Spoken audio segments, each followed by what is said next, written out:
한국어 교육과정 개발과 경험에 대한 연구라는 제목으로 발표를 시작하도록 하겠습니다. 첫 번째, 서론, 즉 연구의 목적입니다. 이 연구는 예비 한국어 교사들에게 교육과정 개발의 기회와 경험을 제공하고 또 한국어 교육 현장을 이해하고 교육 현장의 주체가 되어서 교육의 질적 향상에 기여할 수 있도록 도움을 주는 데 목적을 가지고 있습니다.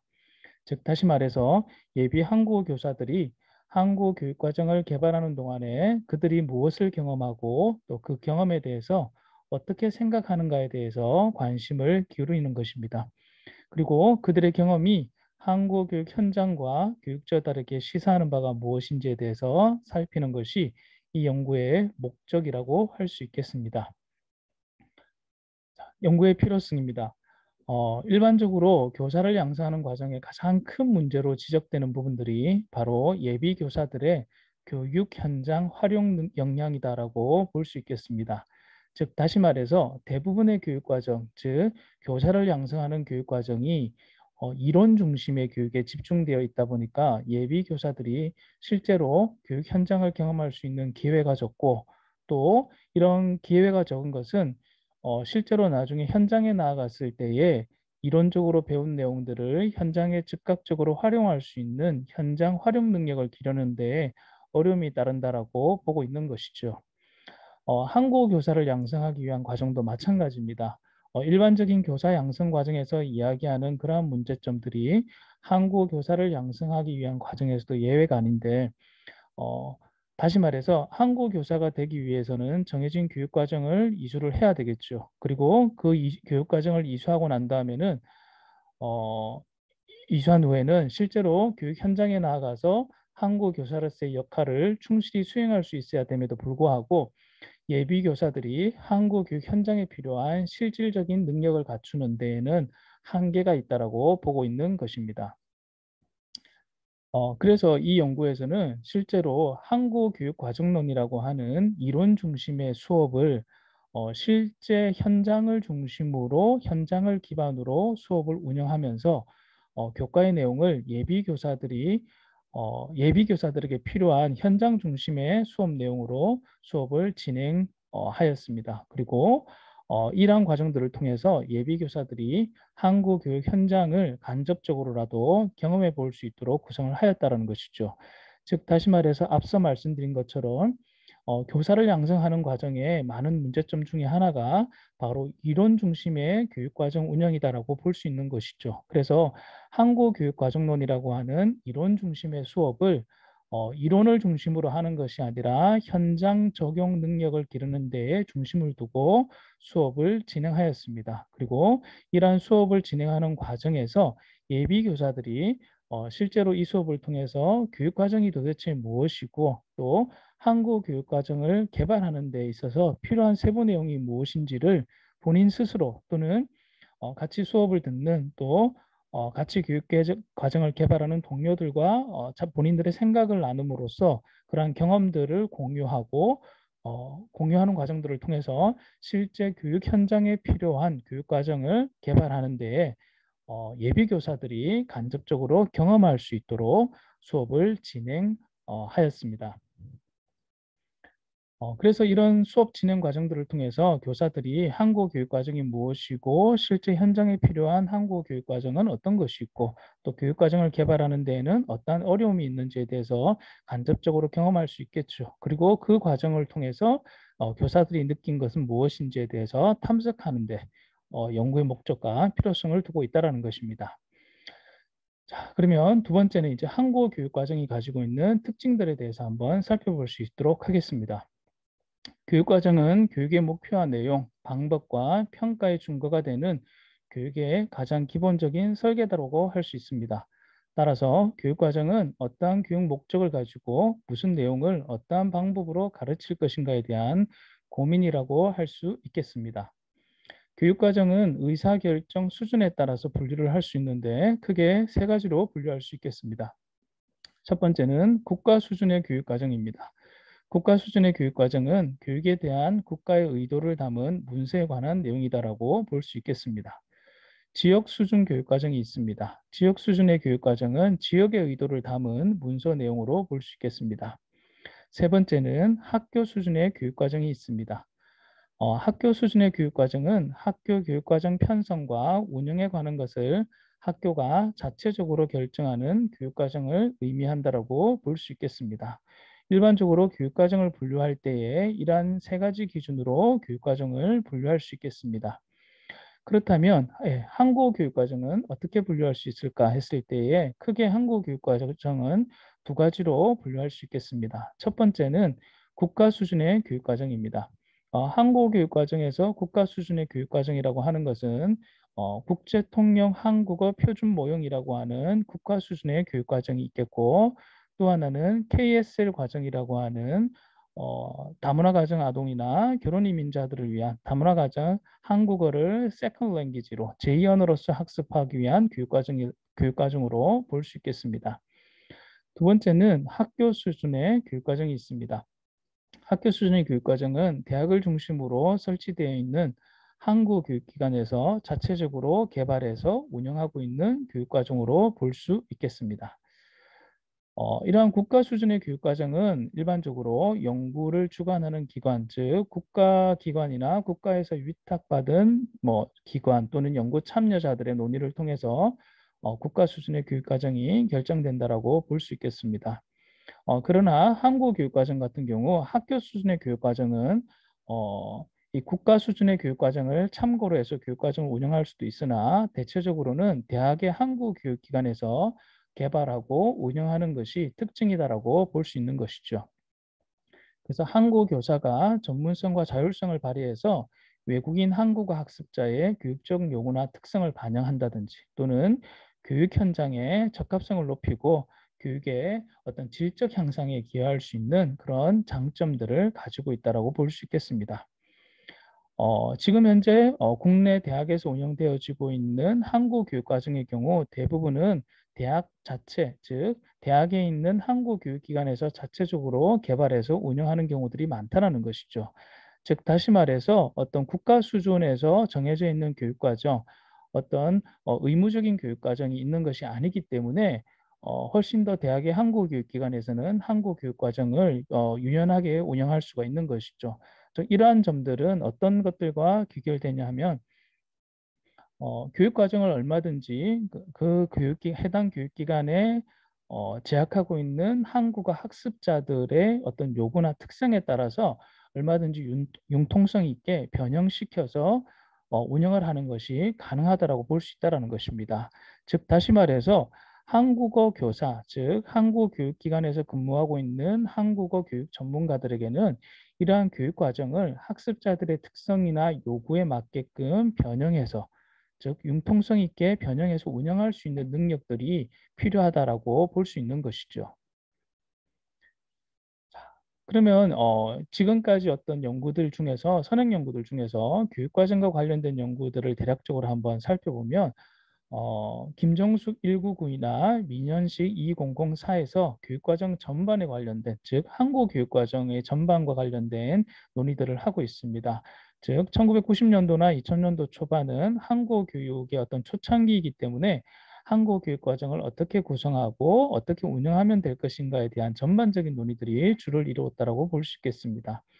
그 이후에 2000년도 이후에 김정숙 2000 또는 김인규 2001, 정명숙 2003 등 이미혜 2008까지 지금 현재도 마찬가지긴 한데 숙달도 단계에 따라서 한국 교육과정을 어떻게 개발하고 운영하면 될 것인가에 대한 논의들이 주를 이루었다고 볼 수 있겠습니다. 또한 이와 더불어서 언어권에 따라서 한국어 교육의 한국어 학습자들이 사용하는 모국어 언어권에 따라서 교육과정을 어떻게 운영하면 될 것인가에 대한 연구들도 2000년도에 많이 이루어졌다고 볼 수 있겠습니다.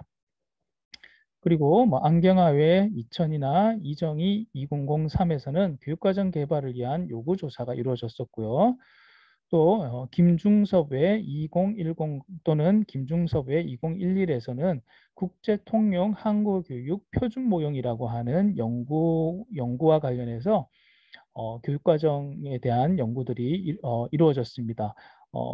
국제통역 항공교육 표준 모형은 최초의 국가 수준의 교육과정이다라고 볼 수 있겠습니다. 그리고 그 이후에 이정희 2017이나 김지혜외 2018, 박진욱 2018 등에서는 이런 기개발된 국제통역 항공교육 표준 모형을 어떻게 적용할 것이고 어떻게 운영할 것인지 또는 기존에 개발된 이러한 교육과정이 어떠한 문제점을 가지고 있는지에 대해서 논의를 하고 있습니다.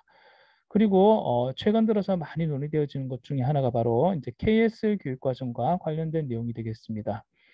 한국어를 제2언어로 학습하는 학습자들, 즉 국내에 거주하고 있는 다문화 가정의 아이들을 위해서 만들어진 교육과정이다라고 볼 수 있겠는데요. 양명희 2019 또는 박석준 2020, 강수정외 2017, 심상민 2020, 이수진 2020 등 많은 연구에서 이러한 KSL 교육과정에 대해서 연구를 하고 있습니다. 논의를 하고 있습니다. 그리고 이와 더불어서 학문 목적 한국 교육과정에 대한 논의도 최근에도 활발하게 이루어지고 있는데요. 최성호 외 2018, 유승희 외 2020 또는 유선숙 외 2020, 또 최은경 외 2020 등에서 학문 목적 한국어 교육과정, 즉 대학에서 한국어 교육과정을 이수하고 있는 학습자들을 위해서 교육과정을 어떻게 개발하고 또 어떻게 구성하면 될 것인지에 대해서 많은 논의들을 하고 있다는 것입니다. 네, 이상에서 살펴본 것처럼 한국어 교육과정과 관련된 연구들은 대부분 교육과정 전반이나 또는 교육과정 개발, 주로 교육과정 개발과 관련된 연구들이 주를 이루고 있고 또 교육과정을 개발하기 위해서 학습자들의 요구를 조사한다든지 최근에 들어서 KSL 과정이나 학문 목적 한국어 교육과정을 어떻게 개발하고 운영하면 될 것인지에 대한 연구들이 주를 이루고 있다고 볼 수 있겠습니다. 그래서 이 연구에서는 기존의 이런 연구들, 이론 중심의 논의들이 아니라 실제 한국어 교육 현장에서 한국어 교사들이 한국어 교육 과정을 개발하면서 어떤 경험들을 하게 되는지에 대한 경험을 하게 되는지에 대해서 초점을 두고 연구를 진행하였습니다. 연구 방법입니다. 연구 참여자는 총 15명이고 연령은 20대에서 50대입니다. 연구에 참여한 이 15명의 연구 참여자는 한국어 교육을 전공하는 석사과정 재학생들입니다. 그리고 이들은 예비 한국어 교사이지만 교육 경력은 전혀 없는 그러한 연구 참여자들이다라고 볼 수 있겠습니다. 자료 수집 방법으로는 2021년 1학기에 교육대학원 과정에서 한국어 교육과정론이라는 교과목을 운영하면서 그 교과목을 운영하면서 수업에 참여한 수강생들이 작성한 보고서를 수집해서 분석을 하였습니다. 이 한국교육과정론 수업은 한 학기 16주 과정으로 운영되어졌고 주 3시간의 야간 강좌로 운영이 되었습니다. 예, 연구 결과 및 논의입니다. 한국교육과정론 수업은 2021년 1학기 부산 소재 P대학교의 교육대학원 전공 과목으로 개설되었습니다. 이 수업을 듣는 학생들은 예비 한국어 교사이고 이 과목은 한국어 교원 자격증을 취득할 수 있는 5개 영역 중에서 3영역의 과목 중 하나로 개설되어 있습니다. 수강생은 15명이었고 한 학기 수업은 16주로 진행하였습니다. 이론 수업 4주, 중간고사와 기말고사 기간을 제외하고 팀을 꾸리는 과정을 포함해서 실제 교육과정을 개발하는 기간은 10주라고 볼 수 있겠습니다. 전체 교육과정을 개발한 교육과정 개발 기간을 한번 살펴보면요. 5주부터 해서 15주차까지 구성이 되어져 있습니다. 5주차에는 팀별로 교육과정 개발 계획서를 작성하고 6주차에 팀별로 작성한 교육과정 개발 계획서를 다시 수정하는 시간들을 가졌습니다. 그리고 7주차에는 교육과정 내용을 어떻게 구성할 것인지에 대해서 대분류, 소분류를 중심으로 전반적인 내용 계열을 작성하도록 하였습니다. 그리고 8주차 중간고사 기간이 끝나고 9주차에 마찬가지로 교육과정 내용을 구성하고 수정하는 과정을 통하여서 교육과정 구성에 따른 교육 일정표를 작성하도록 하였습니다. 그리고 10주차에 교육과정 개발 계획서 그리고 전체적인 교육과정을 개발하는 개요가 어떻게 준비되었는지 교육과정 내용을 발표하고 수정할 수 있도록 하였습니다. 그리고 담당 교수는 이 발표 내용에 대해서 피드백을 하였고 또 다른 팀원들의 여러 의견들을 듣고 또 각 팀별로 작성한 교육과정의 내용들을 서로 비교하는 시간을 가졌습니다.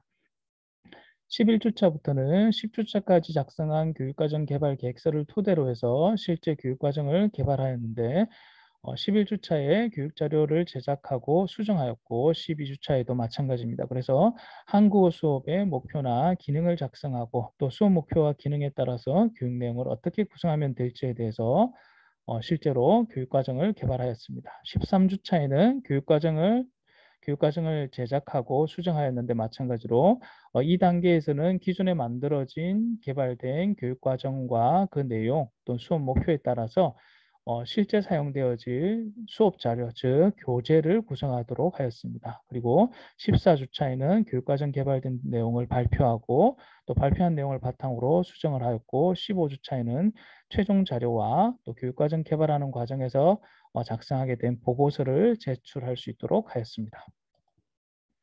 네, 교육과정 개발 최종 결과물입니다. 예시로 가지고 왔습니다. 먼저 교육과정 개발 계획서는 보시는 것처럼 교육 대상이나 교육 대상의 특징, 한국 교육과정의 총괄 목표, 한국 교육과정의 세부 목표를 각 팀별로 설정할 수 있도록 하였습니다. 중요한 것은 교육 대상인데 각 팀별로 교육 대상을 누구로 정하는지에 따라서 교육 대상의 특징이나 또는 교육 과정의 총괄 목표, 세부 목표까지도 달라지는 것들을 볼 수 있었습니다. 예, 그 다음에 이제 두 번째 교육과정 개발의 최종 결과물로는 교육과정을 개발하는 동안에 어떠한 논의 과정을 통해서 진행되었는지에 대한 회의 과정을 기록하도록 하였는데 그 논의 내용이나 논의 내용들을 날짜별로 기록한 예시입니다.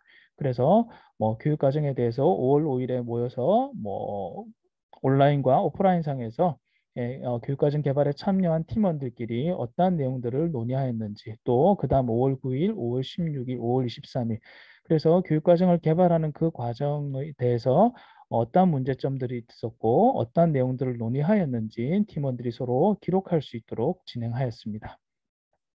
그리고 이제 마지막으로 교육과정 개발, 그 다음에 교육과정 개발 최종 결과물로서는 교육과정을 개발하고 운영하는 데 필요한 교수 요목을 만들어서 보시는 것처럼 단원을 구성을 하고 작성해서 제출할 수 있도록 하였습니다. 그래서 단원과 제목 또 각 단원에서 교수 학습하게 될 어휘나 문법 표현, 듣기 말하기, 문화 관련된 내용들을 기록을 해서 교수 요목으로 작성하고 제출할 수 있도록 하였습니다. 그리고 전체 교육과정을 어떻게 운영을 할 것인지 2주 동안의 교육과정을 개발하도록 지시하였는데 어떻게 운영하면 될 것인지 1일차부터 그 다음에 2주간 14주차 즉 주말은 빼고 이 팀에서는 11일차까지 교육과정을 개발했는데요. 각각의 일정표도 작성하도록 해서 각각 2주 동안에 어떠한 내용들을 학습하고 교육하게 될 것인지에 대해서 기록하도록 하였습니다. 그리고 또 하나의 교육과정 개발 최종 결과물로서 앞서 개발한 교육과정을 바탕으로 해서 교육 자료를 만들도록 하였는데요. 전체 모든 단원을 만들 수는 없고 예를 들어서 14주차까지의 14일차까지의 교육과정을 구성하였다면은 한 단원을 예시 단원으로 개발할 수 있도록 제시를 하였습니다. 그래서 보시는 것처럼 교육과정 개발 최종 결과물 중에 하나가 이러한 교재의 내용이 될 수 있겠습니다. 자, 그러면 이제 보신 것처럼 방금 앞에서 보신 것과 같이 이러한 교육과정을 개발하고 교육과정과 관련된 여러 가지 자료들 또는 기록을 하면서 교육과정을 개발하면서 이 교육과정 개발에 참여한 연구 참여자들이 느낀 점들이 무엇인지에 대해서 보고서를 작성해서 제출하도록 하였는데요. 교육과정 개발 보고서는 한국 교육과정 개발 과정에서 느낀 학습자의 소감과 성찰의 내용을 중심으로 작성하도록 하였습니다. 그리고 보고서 분석을 통해서 교육과정 개발 경험이 학습자들에게 어떤 영향을 끼쳤는지 살펴보았고 학습자들은 교육과정을 설계하면서 무엇을 느꼈는지 서술할 수 있도록 하였습니다.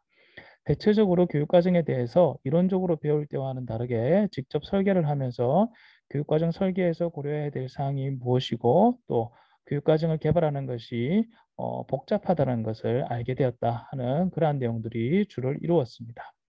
예시로 몇 개 내용들을 경험에 대한 몇 가지 내용을 살펴보면요. 과제를 위해 제일 먼저 해야 했던 교육 대상 정하기부터 우리는 모두 의견이 달랐다. 그 와중에 더 힘들었던 것은 앞서 언급했듯 아무도 한국어를 가르쳐 본 경험이 없다는 점이었다. 이는 한국어 수업을 정확히 어떻게 해야 한다는 것을 아는 사람이 아무도 없었을 뿐더러 어떤 대상을 정하더라도 그 학습자의 특징에 대해 명확하게 이해하고 있는 사람이 없다는 것이었고 이는 우리 모두가 극복해야 하는 큰 과제였다라고 서술하고 있습니다. 또 대상을 결정하자마자 바로 교육 목표를 정했고 또 우리 조의 총괄 목표와 세부 목표가 처음에는 너무 거창하고 원대했으나 서로 논의하는 과정들을 통하여서 그 의견들을 좁혀갔다라고 하는 그런 내용들, 경험에 대한 내용들이 되겠습니다. 또 2주 과정의 교육 과정을 정하고 그 기간 동안 배울 수 있는 수업 주제를 정하는 일은 시종의 교재를 첨가하니까 크게 어려운 일은 아니었는데 이 팀에서는 막상 체험학습 장소를 고르는 일에서 막혔다라고 합니다. 그래서 문화마을의 역사박물관을 가는 것이 우리가 설정한 교육 대상에 큰 의미가 있는지에 대해서 그 큰 의미를 부여하는 것이 힘들었다라고 교육과정 개발하면서 느꼈던 점들에 대해서 서술을 하고 있습니다. 그래서 앞에 있었던 그 교육과정 개발 경험에 대한 내용들을 간략하게 요약을 해보면은요. 교육과정을 실제로 설계해 보면서 학습자들은 수업 시간에 배운 이론이나 내용들을 기억하고 또 관련 자료와 논문을 다시 찾아보면서 자연스럽게 과제를 수행하는 것을 알 수 있었습니다.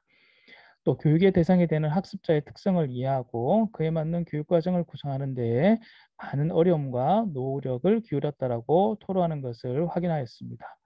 또 팀별 설득과 협동의 과정을 통해서 교육 목표와 교육 대상에 대한 이해가 어떻게 다른지를 경험하게 되었고 학습 내용을 구성하고 교육 자료를 만드는 데에도 다양한 의견을 받아들이고 수용하는 과정을 경험한 것으로 볼 수 있겠습니다. 결론입니다.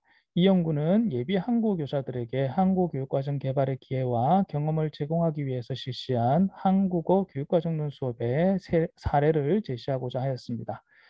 한국 교육과정론 수업 설계와 진행 과정, 또 주차별 수업 내용과 과제, 교육과정 개발 과정에서 작성한 최종 결과물, 교육과정 개발 과정에서 예비 교사로서 경험한 내용과 느낌을 제시하였습니다. 이론 강의 위주의 수업에서 벗어나서 교육 현장에서 활용할 수 있는 실제적인 교육 역량을 기르는 데 유용한 방법이 될 수 있을 것으로 보고 있습니다. 또 좋은 한국 교사는 한국어에 대한 지식과 교육 기술, 또 다양한 교수 환경과 맥락 속에서 학생과 교육 관계자들의 요구를 이해하고 그에 맞는 교육을 실시할 수 있는 능력을 갖춘 사람이라고 할 수 있겠는데요. 이 연구를 통해서 예비 한국 교사들이 현장에 나아가기 전에 교육과정, 한국어 교사가 되기 위한 교육과정을 이수하는 과정에서 본인들이 실제로 한국 교육과정을 개발해 봄으로써 현장에 나아갔을 때 적용할 수 있는 적용 능력이 뛰어난 예비교사가 될 수 있도록 경험하도록 하는 데서 초점을 두었다라고 하는 것입니다. 따라서 이 연구를 바탕으로 해서 교사 교육 과정에서 문제점으로 대두되고 있는 예비 교사들의 현장 적용 능력을 생각했을 때에 여러 가지 이론 교과목들을 현장을 기반으로 한 교육 방법으로 수업 내용으로 얼마든지 우리가 구성할 수 있다는 것을 이 연구를 통해서 확인할 수 있었습니다. 그래서 이 연구를 시작으로 한국 교사를 양성하기 위한 많은 교육 과정에서 현장 중심의 사례 연구가 지속적으로 보고되고 또 그 단점을 보완해 가면서 더 역량 있는 한국 교사를 기를 수 있기를 기대할 수 있겠습니다. 네, 이상으로 발표를 마치도록 하겠습니다. 감사합니다.